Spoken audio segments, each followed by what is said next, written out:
தனிப்பட்ட லைஃப்பில் எவ்வளோ பிரச்சனைகள் இருந்தாலும் சினிமா நடிப்பு அப்படின்ற லைஃப்பில் மட்டுமே இப்போ வரைக்குமே பிஸியாக இருக்க ஒரு நடிகர் யார்ப்பா அப்படின்னு கேட்டிங்கன்னா ஜெயம் ரவி அவர்களே சொல்லலாம்.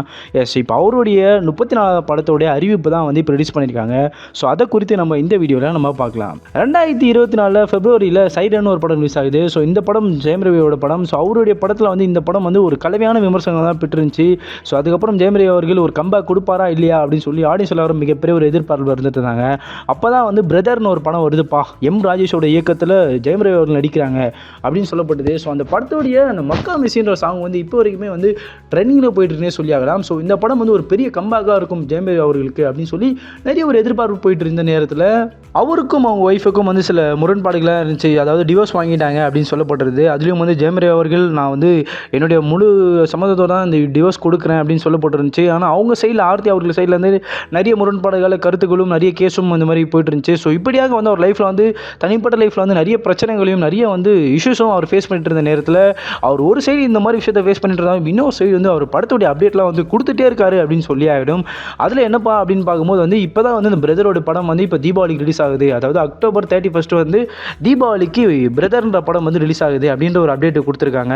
ஸோ அவரோட கைவசத்தில் இன்னும் வேறு என்ன படங்கள் இருக்குது அப்படின்னு பார்க்கும்போது வந்து ஜெனி அப்படின்ற ஒரு படம் வந்து கைவசத்தில் இருக்குது. ஸோ அந்த படத்தையும் அப்டேட்டும் வந்து நிறைய பூஜைலாம் போட்டு வந்து ஸ்டார்ட் பண்ணி போயிட்டு இருக்காங்க. ஸோ இதை தவிர்த்து வந்து காதலுக்கு நேரமில்லை அப்படின்ற ஒரு படமும் வந்து இருக்குது. ஸோ இந்த படத்தோடைய பூஜையும் ஸ்டார்ட் பண்ணிக்கிறது தான் அந்த ஷூட்டிங்லாம் அதில் போயிட்டுருக்கு.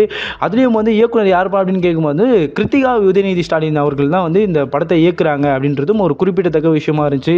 ஸோ இப்படியாக இந்த 2 படம் இருக்குது, ஆல்ரெடி பெண்டிங்கில் இருக்குது அப்படின்னு பார்க்கும்போது இப்போ வந்து இன்னொரு போஸ்டர் ஒன்று ரிலீஸ் பண்ணியிருக்காங்க. அதாவது ஜெயம் ரவியோட 34th வந்து மூவி இந்த படம். இந்த படத்தை யார் வந்து இயக்குறாங்க அப்படின்னு பார்க்கும்போது டாடா இயக்குனர் தான் கணேஷ் கே பாபு அப்படி அவங்க தான் வந்து இயக்குறாங்க இந்த படத்தை அப்படின்ற ஒரு இன்ஃபர்மேஷனும் சொல்லியிருக்காங்க. அந்த தயாரிப்பு நிறுவனமே சொல்லியிருக்காங்க. அதே தவிர்த்து அதே காம்போ, அதாவது மக்கா மெஸ்ஸியை உருவாக்கின அதே காம்போ ஹாரிஸ் மாமாவோட வந்து மீண்டும் வந்து ஜெயம் ரவி அவர்கள் இணைகிறாங்க அப்படின்றதும் ஒரு சொல்லப்படுகிறது. ஸோ ஹாரிஸ் ஜெயராஜ் தான் வந்து ஜெயம் ரவியோட 34th இந்த மூவிக்கும் வந்து இசையமைக்கிறாங்க அப்படின்றதும் ஒரு குறிப்பிட்டு சொல்லப்படுகிறது. ஸோ இந்த படத்தில் ஷூட்டிங் வந்து வர டிசம்பரில் ஸ்டார்ட் பண்ண போவதாகவும் ஒரு அறிவிப்பு ஒன்று சொல்லியிருக்காங்க. ஸோ இப்படியாக வந்து ஜெயம் ரவி அவர்கள் தனிப்பட்ட லைஃப்பில் எவ்வளோ பிரச்சனைகளையும் எவ்வளோ விஷயத்தை ஃபேஸ் பண்ணிட்டு இருந்தாலும் அவர் சினிமான்ற கெரியரில் அவரோட சைடில் வந்து நிறைய படங்களை கொடுத்துட்டு தான் இருக்காரு. அதே மாதிரி அவர் படம் நடிச்சுட்டு தான் இருக்காரு அப்படின்றது ஒரு குறிப்பிடத்தக்க விஷயமும். ஸோ இதை குறித்து நீங்கள் என்ன நினைக்கிறீங்கன்னு சொல்லிட்டு கமெண்ட் செக்ஷனில் சொல்லிட்டு போங்க.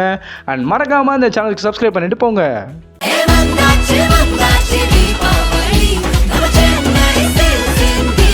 எண்ணம் போல் வண்ணங்களுடன் கொண்டாடு The Chennai Silks ஆடைகளுடன். Let the celebrations begin.